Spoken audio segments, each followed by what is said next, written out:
My name is Alyssa, and I am 34 years old. Right now, I am sitting in my car outside the house where I grew up, and my hands will not stop shaking. In a few minutes, I will walk through that front door for a family dinner, just like I have done dozens of times before. But tonight feels different. Tonight, the secret I have been carrying for 12 years feels heavier than ever. I did not know it then, but this would be the last time I would ever stay silent. Before I share what happened that night, I want to know where you are watching from. Drop your location in the comments below. And if you have ever felt invisible to the people who were supposed to love you the most, hit that like button and subscribe to this channel. This story is for you. Now, let me take you back to where it all began. To understand what happened at that dinner table, you need to understand my family. And to understand my family, you need to know that in our house there were two sets of rules, one for me and one for my younger brother Kevin.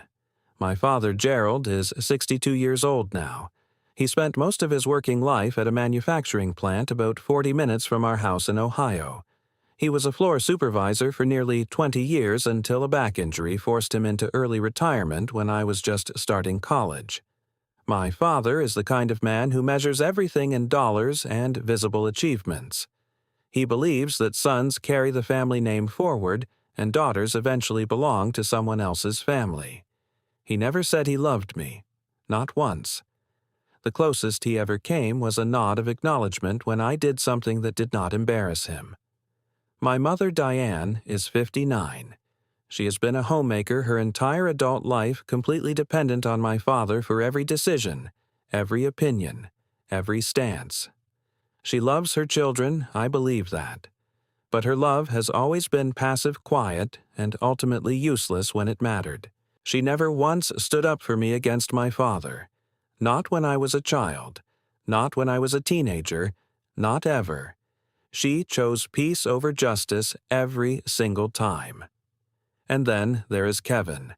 My brother is 31 years old, 3 years younger than me.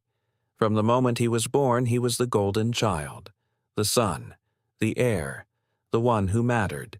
Kevin could do no wrong in my parents' eyes. When he failed a class in high school, my father said he just needed more support. When I got straight, as my father said it was expected because girls have nothing better to do than study. Kevin got a brand new car when he turned 16. I took the bus every single day until I graduated. I remember one moment with such clarity that it still makes my chest tight. I was 17 years old, and I needed a computer to complete my school assignments. My laptop had died, and I asked my father if he could help me buy a used one. Nothing fancy, just something functional. He looked at me and said without any hesitation that it was not necessary, that I could use the library computers, that money was tight. 1 week later, he came home with the newest PlayStation console for Kevin. It cost 3 times what a basic laptop would have. I watched my brother tear open the packaging with excitement while my father smiled at him with pride.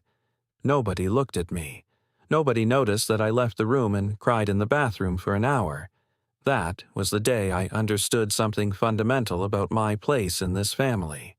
I was on my own. If I wanted anything in life, I would have to get it myself. Nobody was going to hand me anything.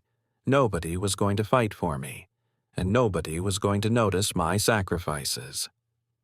I got a job at a coffee shop 2 weeks later. I worked every shift they would give me. Within 3 months, I had saved enough to buy a used laptop from a classmate. It was slow, and the battery barely held a charge, but it was mine. I had earned it.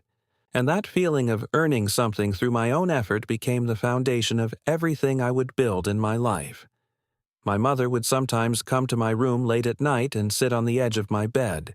She would stroke my hair and whisper that she knew things were not fair, that Kevin needed more help because he was not as strong as me. She said I was capable, independent, resilient. She said those things like they were compliments, but they were not. They were excuses. They were her way of justifying why she never protected me from my father's indifference. Strong daughters do not need defending. That was the unspoken rule in our house. What my mother never understood was that being strong does not mean you do not feel pain. It just means you learn to carry it quietly. And I carried so much pain throughout my childhood that by the time I left for college, I felt like an old woman trapped in an 18-year-old body. My father's final words to me the day I left for university were not words of encouragement or love. He simply said, "Remember not to bother the family." He did not hug me. He did not wish me luck. He stood in the doorway with his arms crossed while I loaded my 2 suitcases into a taxi. My mother cried and held me, but she did not say anything meaningful. Kevin did not even wake up to say goodbye. It was past noon, and he was still sleeping. I looked back at that house as the taxi pulled away, and I made a silent promise to myself. I would succeed. I would build a life so solid that I would never need anything from them again. And I kept that promise. What I did not anticipate was how my success would eventually become the very thing that kept their house standing. College was the first time in my life that I felt like I could breathe. Nobody compared me to Kevin.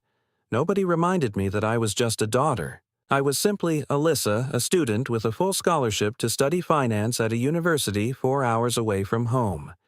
But freedom came with a price. My scholarship covered tuition, but everything else was on me. Housing, food, books, transportation. I worked 3 jobs during those 4 years. I waited tables at a restaurant near campus, pulling double shifts on weekends. I tutored high school students in math and English. And I worked as an administrative assistant at a small law firm, filing papers and answering phones. Some weeks I slept 4 hours a night. I learned to eat cheap to stretch every dollar to say no to parties and social events because I could not afford to waste time or money. My classmates went on spring break trips to Florida and Mexico. I picked up extra shifts.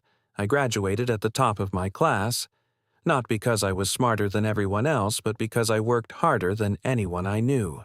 I had something to prove, even if the people I wanted to prove it to were not watching. Within 2 weeks of graduation, I had a job offer from a major investment firm in Chicago, starting salary that made my father's best earning year look modest. I rented a small studio apartment, bought professional clothes at thrift stores, and showed up every single day ready to outwork everyone in the office. By the time I was 25, I had been promoted to senior financial analyst.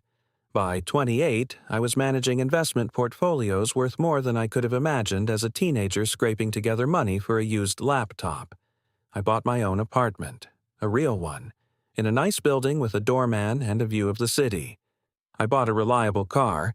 I started investing in my future. During all those years, I went home exactly twice a year. Thanksgiving and Christmas. Each visit felt shorter than the last, not because I had somewhere else to be, but because I could not stand the way they looked at me. Or rather, the way they did not look at me. My accomplishments meant nothing to them. Every conversation at the dinner table was about Kevin. What Kevin was doing. What Kevin needed. What Kevin might achieve someday. I was 22 years old, 6 months into my first real job when my phone rang late on a Tuesday night. It was my mother, and she was crying so hard I could barely understand her. The bank was going to take the house. My father had missed mortgage payments for 3 months in a row. His back injury had worsened, and he had lost his job at the plant. Their savings were gone. They had nothing. They were going to be homeless. I asked why nobody had told me sooner. My mother said my father was too proud to ask for help. He would rather lose the house than admit he could not provide for his family. So she had called me in secret, hoping I could do something without him knowing. I sat in my tiny studio apartment that night staring at the wall thinking about all the ways my father had dismissed me. All the times he had made me feel worthless. All the moments when Kevin got everything and I got nothing. And then I thought about my mother. About the way she used to stroke my hair and tell me she was sorry without ever actually changing anything. About the house where I had learned to be invisible. I called the bank the next morning. I paid off the 3 months of missed mortgage payments, and I set up an automatic transfer to cover the mortgage every single month going forward. The amount was $1,800. Every month, without fail. I told my mother the arrangement, but I had one condition. She could never tell my father or Kevin. I did not want my father's pride to make him reject the help. And I did not want Kevin to know because I knew exactly what would happen. He would use it as an excuse to never grow up, to never take responsibility, to continue being the burden he had always been. My mother agreed. She was so grateful she could barely speak. She promised to keep the secret. She said she would find a way to explain the finances to my father. Insurance money, maybe, or careful budgeting. Something believable. For 12 years, I kept that secret. Every single month, $1,800 left my account and went to pay for a house where I had never been valued, where my achievements were ignored, where my brother was celebrated for simply existing while I was expected to excel in silence. I did the math once. $259,200. That is how much I paid over those 12 years. $250,000 to keep a roof over the heads of people who thought I had never contributed anything to the family. Some nights I wondered if I should tell them. Some nights the weight of that secret felt like it was crushing me. But every time I considered revealing the truth, I thought about my mother's pleading voice, about my father's fragile ego, about keeping whatever peace existed in that family. So I stayed silent. I carried the burden alone, and I convinced myself that this was what love looked like. Sacrifice without recognition, giving without receiving, loving people who did not love you back in the same way. I did not realize until much later that this was not love. This was self-destruction, dressed up in noble clothes. The years passed, and the pattern only got worse. Kevin drifted through life like a leaf on water carried by currents he never bothered to understand. He graduated from college with mediocre grades in marketing, a degree paid for by what he believed was our parents' savings. In reality, my monthly mortgage payments had freed up enough money for them to cover his tuition. He could not hold a job. In 8 years, he worked at 6 different companies, never lasting more than 14 months at any of them. Each time he quit or got fired, there was always an excuse. His boss was unfair. His co-workers were jealous. The company did not appreciate him. The work was beneath his talents. My father defended him every single time. Kevin just has not found his path yet, he would say. He needs time. He needs support. He is going to do great things eventually. Kevin was 31 years old and he had been unemployed for over a year. He lived in my parents' house in his childhood bedroom, surrounded by video game consoles and empty energy drink cans. He spent his days gaming and swiping through dating apps. He spent his nights doing the same. He contributed nothing to the household. Not financially. Not practically. Not emotionally. 6 months before that fateful family dinner, my phone rang with a number I had not seen in 2 years. Kevin, calling me directly. My stomach tightened before I even answered. He wanted to borrow $5,000. He had found an amazing business opportunity online, something about dropshipping or cryptocurrency or some combination of both. He was vague on the details. When I asked specific questions about the business plan, the investment structure, the potential returns, he stumbled over his words. He could not answer any of them. I told him no. I said it gently without anger. I offered instead to help him update his resume, to connect him with contacts in my network, to support him in finding stable employment. Real help. Meaningful help.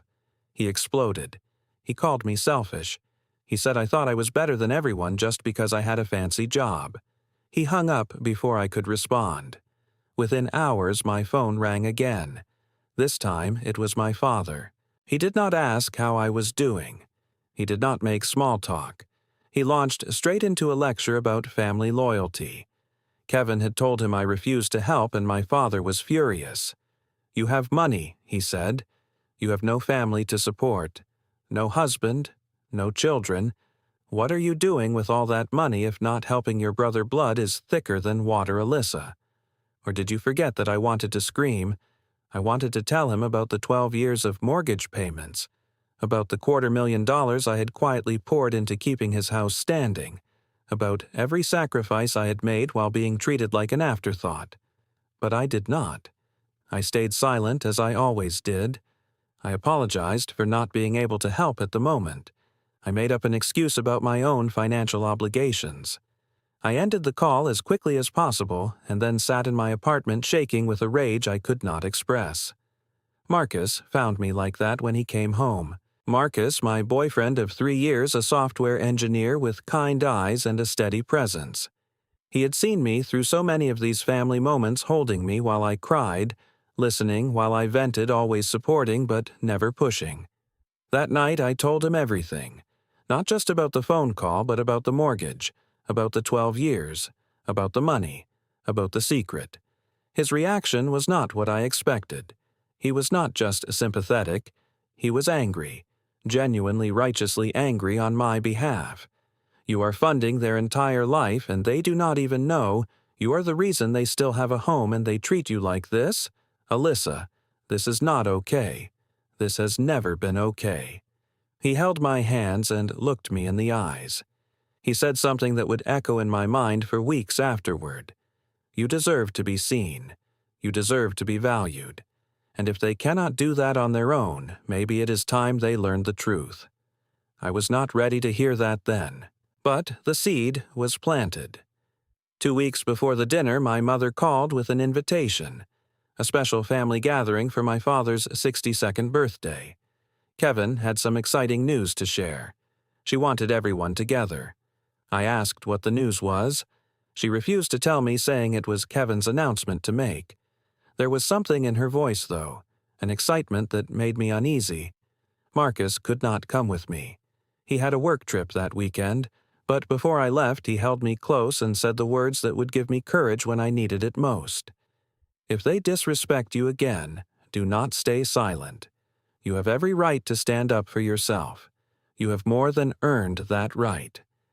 I drove 4 hours to Ohio with those words ringing in my ears. I had no idea how much I would need them. The house looked exactly the same as it always did. A modest, single-story home on a quiet street with a small front yard that my mother maintained with obsessive care. The paint was fading in places. The driveway had cracks that nobody had bothered to fix. But the mortgage was current, had been for 12 years, because of me. I sat in my car for 10 minutes before going inside, rehearsing calm responses to whatever provocations might come.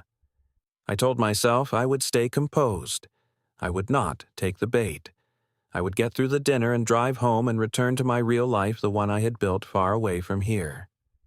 Kevin answered the door with a smile I did not recognize. Not his usual smirk or disinterested grunt.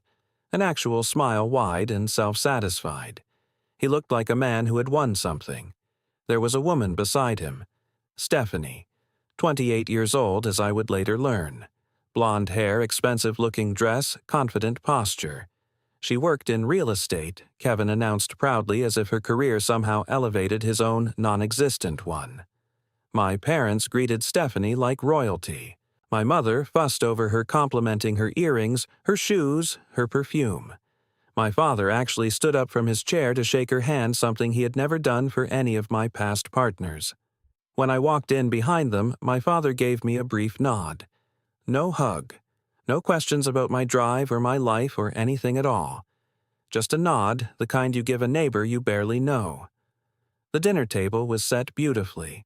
My mother had prepared Kevin's favorite dishes: a roast chicken with herbs, mashed potatoes with extra butter, green beans from a recipe that had been in her family for generations, and in the center a birthday cake for my father decorated with blue frosting and 62 candles. I noticed there was nothing I particularly liked on the table. Not that I had expected otherwise. The conversation during dinner was about Stephanie, her job, her family, her apartment in the city, her hobbies. Kevin sat beside her with his chest puffed out, basking in her reflected glow. Then came the announcement. Kevin stood up, tapping his fork against his glass like he was at a wedding reception. My mother clasped her hands together in anticipation. My father leaned forward with interest. "Stephanie and I are engaged," Kevin said. "We are getting married." The table erupted in congratulations. My mother actually cried. My father clapped his hands together and said he always knew Kevin would find the right woman eventually. There was hugging and laughter and joy that seemed to fill every corner of the room. No one asked if I was seeing anyone. No one noticed that I was sitting there in silence. But Kevin was not finished. "We want to buy a house," he continued. "Start our lives together properly. And we were hoping that Mom and Dad could help us with the down payment." He named a figure, $30,000. My stomach dropped.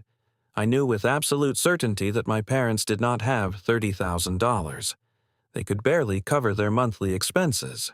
Without my mortgage payments, they would have lost this house years ago. But my father did not hesitate. He nodded, slowly, looked at my mother and said, "We will make it work. We will figure it out. Our son deserves a proper start." And then he turned to me. His eyes found mine across the table, and there was something calculating in them. Something I had seen before every time he needed something from me while pretending he was owed it. "You should contribute too, Alyssa. You have that big job. No family to take care of. You can help your brother with this." I felt the blood drain from my face. Help. After everything I had already done. After 12 years of silent sacrifice. He was asking me to give more. "I think Kevin should work on getting himself stable first," I said, keeping my voice as steady as I could. "He is 31. It might be time for him to figure things out on his own." Kevin scoffed. "Here we go. Classic Alyssa. Always thinking she is better than everyone else. I am not saying that. You are always saying that. You look down on all of us from your fancy apartment and your big salary like we are beneath you." "That is not true, Kevin," my father interrupted. His voice was louder now, harder. "We raised you," he said. "We fed you. We clothed you.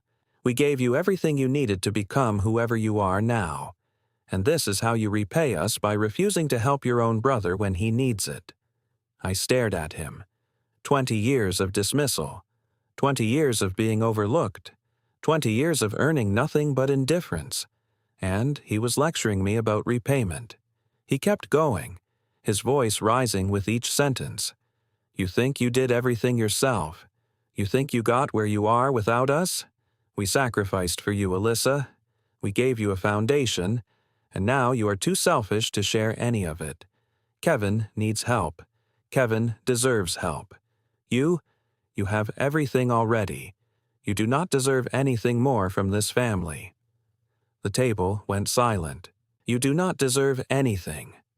Those words hung in the air like a verdict. My mother looked down at her plate. Stephanie watched with detached curiosity like she was observing a reality show. Kevin smirked, and something inside me finally broke. Not broke apart. Broke free. I thought about the 12 years, the $259,000, the sleepless nights and the extra shifts and the sacrifices I made so these people could keep living in this house.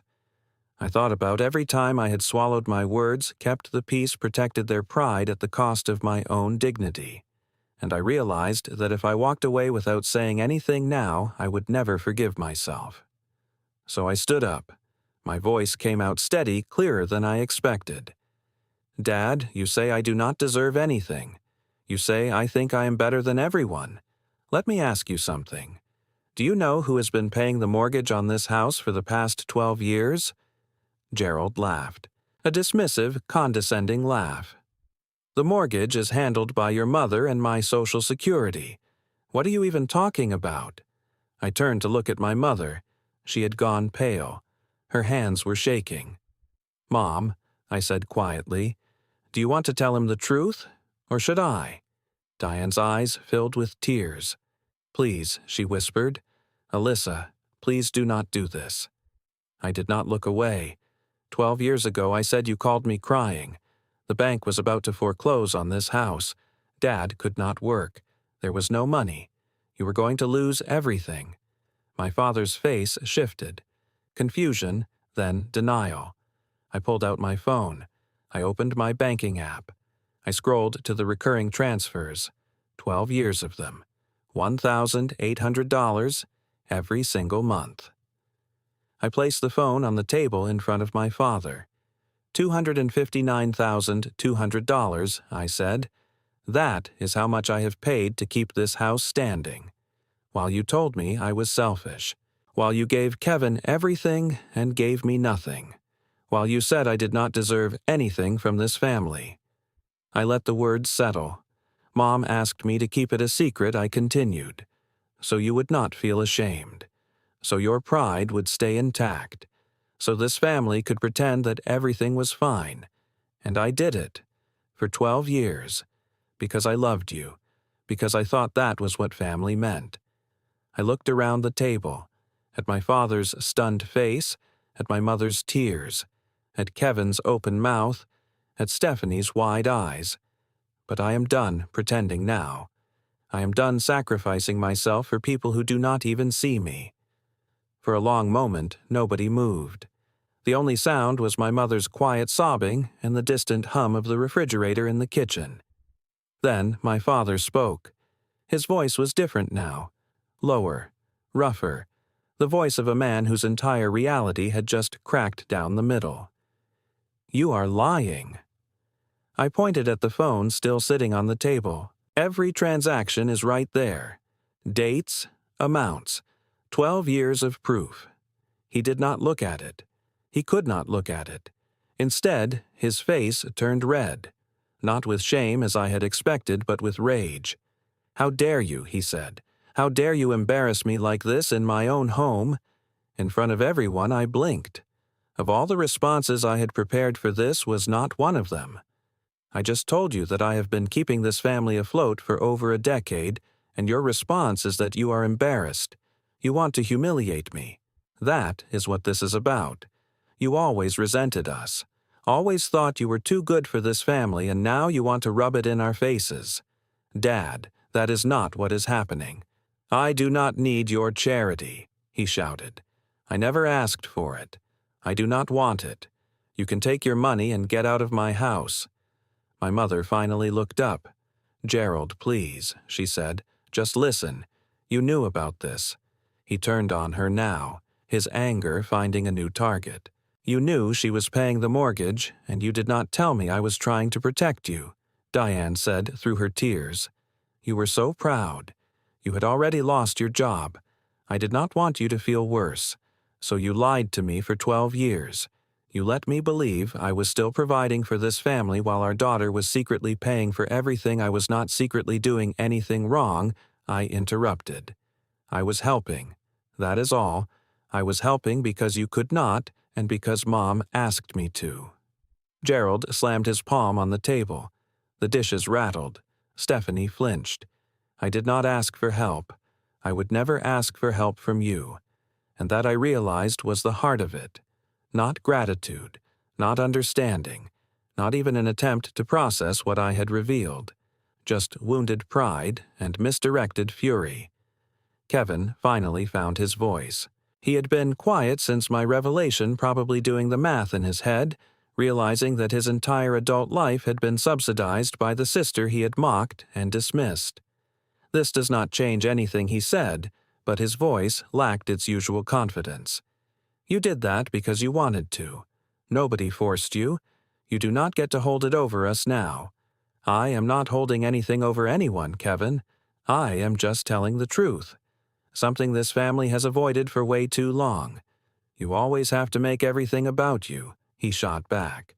This was supposed to be my night, my engagement, and you had to ruin it. I almost laughed. The absurdity of it was almost too much. You asked me to contribute $30,000 to your down payment, I said. On top of the $250,000 I have already paid to keep you housed for the last 12 years. And when I suggested you should be more independent, you called me selfish. So, yes, Kevin, I made it about me. Because apparently nobody else was going to. Stephanie had been silent throughout this exchange, but I noticed her shifting in her seat. She leaned over and whispered something to Kevin. He shook his head. She whispered again, more insistent. Then she stood up. I need some air, she said. Kevin, we need to talk. Outside. Kevin looked at her with something close to panic. Steph, wait. Let me explain. You did not tell me you had a sister, she said flatly. You never mentioned her once. And you definitely did not mention that she has been paying for your parents' house this whole time. It is not like that. It is complicated. It seems pretty simple to me." She walked out the front door. After a moment of frozen indecision, Kevin stumbled after her. And then it was just me, my mother, and my father. The silence that followed was heavier than anything that had come before. I picked up my phone from the table and slipped it back into my pocket. "I am leaving," I said. My mother reached for my arm. "Alyssa, please. Can we talk about this? Can we fix this?" I looked at her hand on my sleeve. This woman who had stroked my hair as a child and told me she was sorry without ever changing anything, who had asked me to sacrifice in secret and then allowed my father to call me undeserving. There is nothing to fix, Mom. Not tonight. Maybe not ever. I turned to my father. He was still sitting at the table staring at the birthday cake with its unlit candles. "I am stopping the mortgage payments," I said. "Starting this month. You and Kevin can figure out how to take care of this house without me. I have done enough." He did not respond. He did not look at me. I walked to the front door. On the porch, I could see Kevin talking to Stephanie by her car. She was shaking her head. He was gesturing wildly. Their engagement, it seemed, was unraveling in real time. I did not stop to watch. I got in my car, started the engine, and drove away. The tears came about 10 minutes later. I had to pull over at a gas station because I could not see the road through the blur. I sat in my car under the fluorescent lights and cried harder than I had cried in years. But even through the tears, there was something else. Something unexpected. Relief. The secret was out. The burden was lifted. For the first time in 12 years, I did not have to pretend anymore. The first week after that dinner was the hardest. I drove straight back to Chicago that night, arriving at my apartment sometime after midnight. Marcus was still on his work trip, so I curled up on the couch alone, replaying the evening in my head over and over. The next morning, my phone started buzzing. Messages from my mother. Voicemails. Texts that ranged from apologetic to desperate. "Alyssa, please call me back. We need to talk about this. Your father did not mean what he said. Please do not stop the payments. We will lose the house." I did not respond to any of them. Not because I wanted to punish her, but because I did not know what to say. What could I possibly say that would make any of this better? Marcus came home 2 days later. He found me sitting on the kitchen floor at 3 in the morning, eating cereal straight from the box and staring at the wall. He did not ask questions. He just sat down beside me, took a handful of cereal, and waited until I was ready to talk. I told him everything. The confrontation. My father's rage. Kevin's deflection. Stephanie walking out. The long drive home. When I finished, he was quiet for a moment. Then he said something that surprised me. "I am proud of you." I looked at him. Proud I ruined my father's birthday. I might have destroyed my brother's engagement. My mother is probably having a breakdown. "You told the truth," he said. "After 12 years of being invisible, you finally made them see you. That is not ruining anything. That is surviving." Over the following weeks, the messages continued. My mother called every few days, sometimes crying, sometimes calm, always asking me to reconsider. My father did not reach out once. Kevin called about a month after the dinner. His voice was different, smaller. The arrogance was gone, replaced by something that sounded almost like humility. "Can we talk?" he asked. I told him we were talking. He stumbled through a kind of apology. He said he was sorry for the things he had said. He said he did not realize how much I had been doing for the family. He said Stephanie had ended things with him and he was starting to understand that maybe he needed to change some things about his life. I listened, and then I asked him a question. "Are you sorry because you actually understand what you did wrong, or are you sorry because you need me to start paying the mortgage again?" He went silent, for a long time. Then he said, "I do not know. Maybe both." It was the most honest thing he had ever said to me. I told him that honesty was a start, but I was not ready to help financially. not until he showed me through actions and not words that he was capable of taking responsibility for himself. He did not argue. He just said, "Okay," and hung up. Stephanie. I heard through my mother had broken off the engagement completely. She had done some research into Kevin's background after that dinner talk to some of his former co-workers and realized that the man she thought she knew did not exist. The breakup was quick and final. 3 months after the dinner, my parents missed their first mortgage payment. My mother called to tell me, her voice shaking. I told her I was sorry, but my decision had not changed. She asked me what they were supposed to do. They could not afford the house without my help. They had no savings. My father's health was declining. I told her what I had told Kevin. They needed to figure out a sustainable solution. Downsize. Move to a smaller place. Something within their means. She cried. She said I was being cruel. "No, Mom," I said. "I am being honest, and I am finally putting myself first. Something I should have done a long time ago." My father, meanwhile, started looking for part-time work. His back made it difficult, but he found a job greeting customers at a hardware store a few days a week. It was not much, but it was something. Kevin, remarkably, also found employment. An entry-level position at a marketing firm. The pay was modest, but it was steady. He started contributing to the household expenses for the first time in his adult life. About 6 months after the dinner, I received a letter from my mother. Not a text or a voicemail. An actual handwritten letter. In it, she apologized. Not just for the dinner, but for everything. For the years of favoritism. For asking me to keep the secret. For never standing up for me against my father. For letting me sacrifice myself while pretending not to notice. She did not ask for money. She did not ask me to come home. She just said she was sorry and she understood if I never forgave her, but she needed me to know that she finally saw the truth. I read that letter 6 times, and then I cried. I did not respond right away, but for the first time I felt something other than anger toward her. Something that might eventually turn into healing. During those months, I started seeing a therapist. Her name was Dr. Patterson, and she specialized in family dynamics and childhood trauma. With her help, I began to untangle the knots that had formed inside me over 34 years. I learned about boundaries, about the difference between love and obligation, about how children of emotionally unavailable parents often become overgivers, sacrificing themselves in a desperate attempt to earn affection that should have been given freely. I learned that my worth was not determined by how much I gave to others, that I was allowed to have needs, that taking care of myself was not selfish. Marcus proposed to me on a quiet Sunday morning 9 months after the dinner.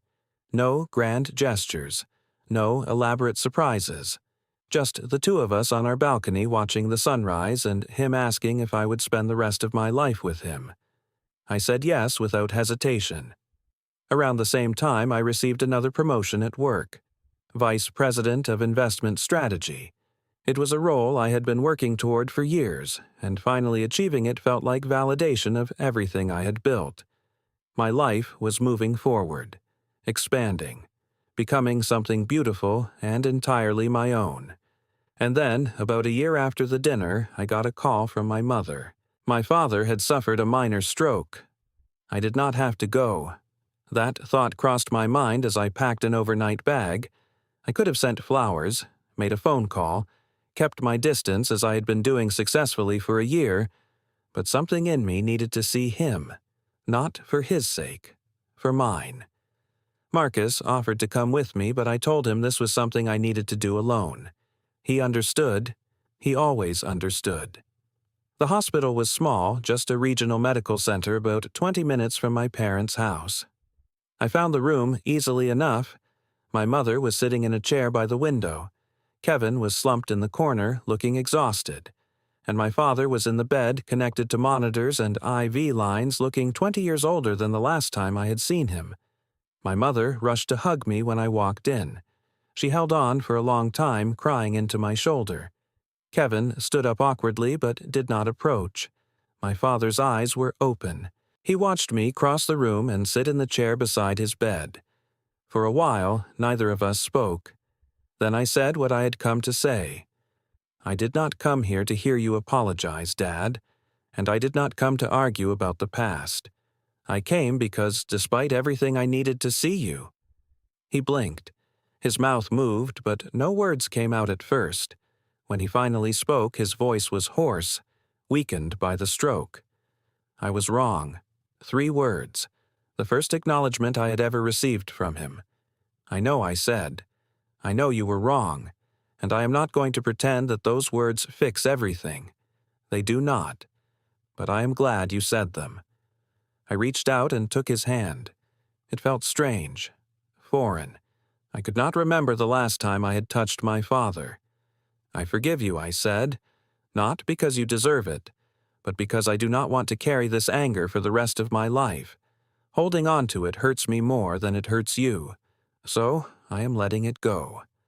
His eyes filled with tears. I had never seen my father cry, not once in 34 years. I did not know he whispered. I did not know what you were doing. All those years. I know Dad.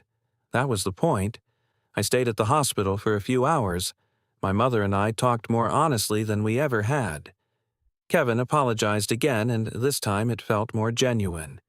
He told me about his job, his new apartment, the therapy he had started. The family was not fixed. Maybe it never would be completely, but it was different, more honest, more real. Over the following months, I helped my parents transition out of the house.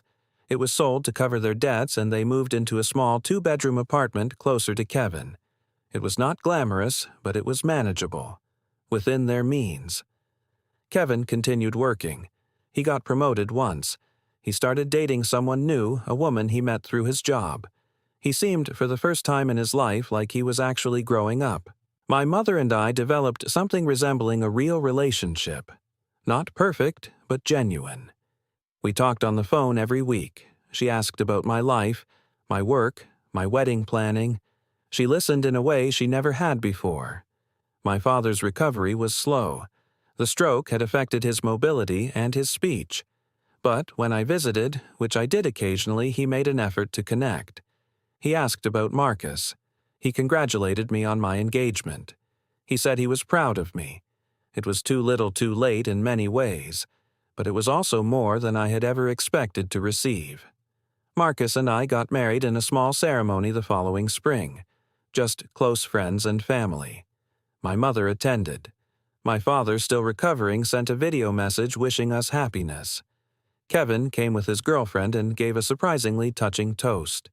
I wore a simple white dress. Marcus cried when he saw me walk down the aisle. And for that one perfect day surrounded by people who genuinely loved me, I felt whole. A few months after the wedding, I found out I was pregnant. I sat with that news for a long time before telling anyone. A baby, a new life, a chance to build a family that was different from the one I grew up in.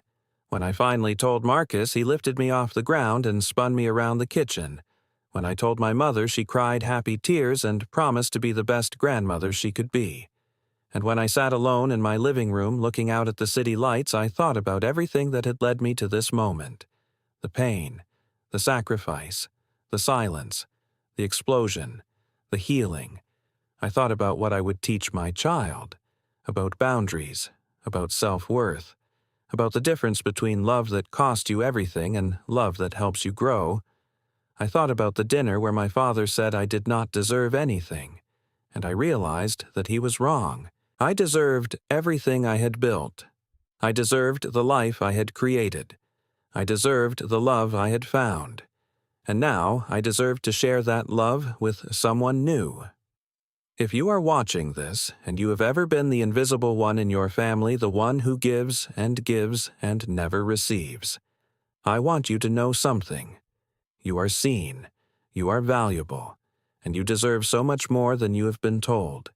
It might take years to break free.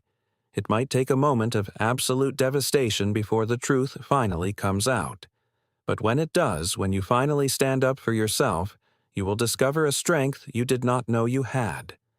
Family is not about blood. It is about how people treat you, and you have every right to demand the treatment you deserve. Now, I want to hear from you. Have you ever been in a situation where your sacrifices went unnoticed, where the people who should have valued you the most made you feel worthless? Share your story in the comments below. Let us build a community of people who understand what it means to rise from invisibility.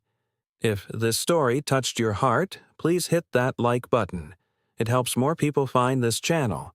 Subscribe if you want to hear more stories about family healing and the courage it takes to speak your truth. And share this video with someone who needs to hear it today. Thank you so much for watching. Thank you for being here with me through this journey. I wish you strength, peace, and the unshakable knowledge that you are worthy of love. Take care of yourself